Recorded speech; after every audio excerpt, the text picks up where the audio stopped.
This is Mignonette, and I am here to share some encouraging words with you to take you into your weekend. My question for you today is, are you keeping your cool? Are you keeping your cool? Another way I can ask this question is, are you a thermostat or a thermometer? Are you a thermostat or are you a thermometer? Now, here where I live in Los Angeles, we are rapidly approaching summer. The weather has already started to heat up. It's something about when the weather starts to warm up, people get just a little bit more agitated, a little more impatient, a little more cranky. One trait that we as believers are supposed to be known for is our patience and maintaining our peace. But even the most committed believer can struggle sometimes with keeping their cool. Now, I've had plenty of days, y'all. I am not a super saint. I've had plenty of days where I found that song playing in the forefront of my mind that Pastor T likes to sing. Y'all gonna make me lose my mind up in here, up in here. Anybody else? Hello.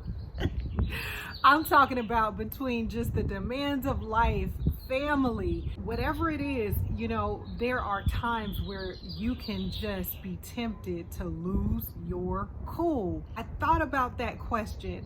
Am I being a thermostat or am I being a thermometer? What does that mean?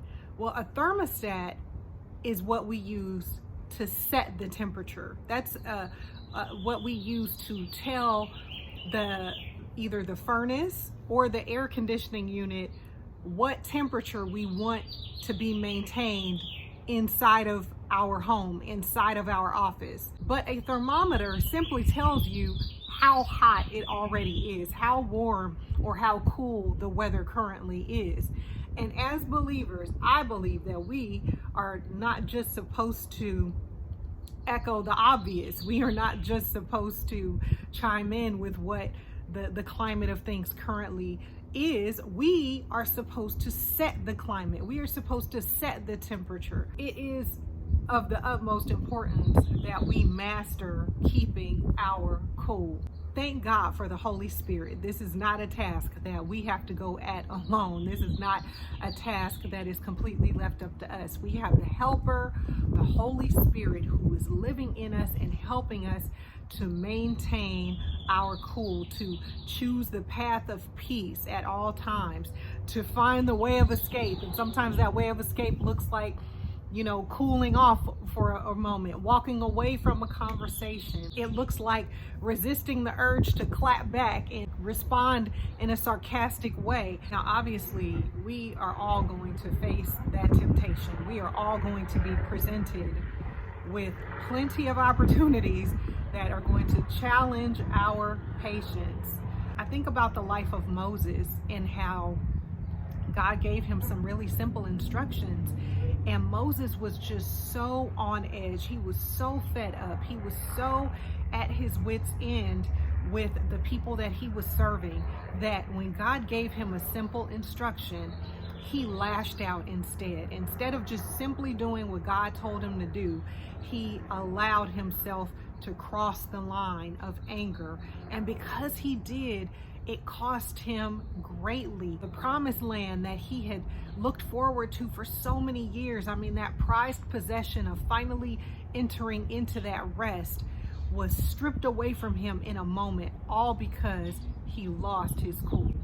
I was having a conversation with my kids earlier about how important it is for us to maintain a good attitude. There are people in the world, people who are very talented, people who are very skillful, people who, are just remarkable at what they do. But because they have a poor attitude, it makes it so that others don't want to work with them. Do you want to be one of those people?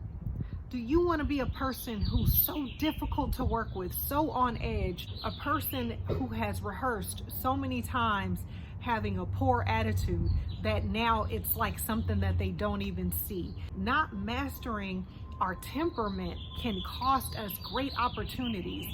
And I don't know about you, but I don't need any extra resistance. I don't need anything working against me. I want everything that God has for me. And I surely don't want to miss out on something because of something I did to myself.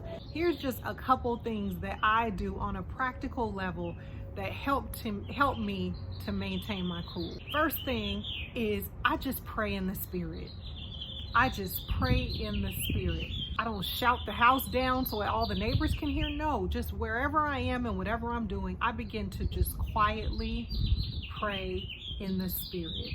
I thank the Holy Spirit that He's in me, that He is the greater one, and that He's greater than the pressure that I'm facing. Another thing that I've learned to do is just table the conversation.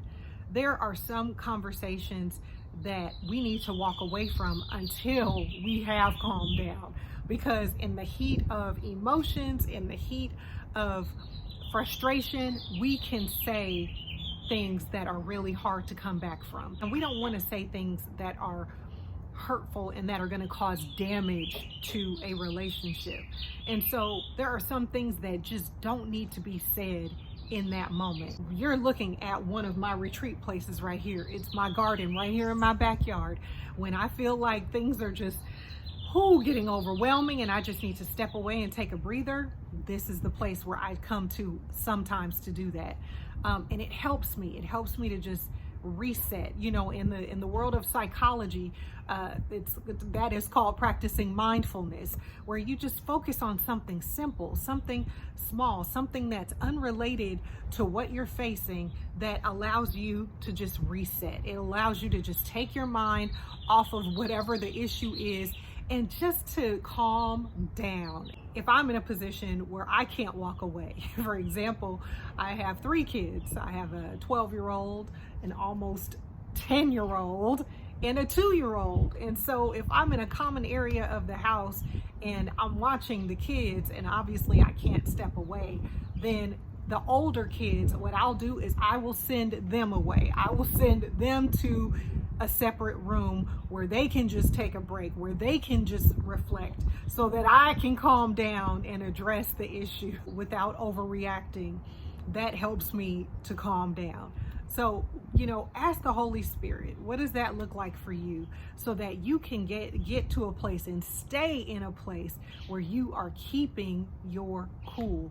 Because the enemy, if he can control our reactions, if he can get us so frustrated and so drawn out in anger and in our emotions, then he can cause us to miss the voice of the Holy Spirit. He can cause us to damage our relationships and our friendships.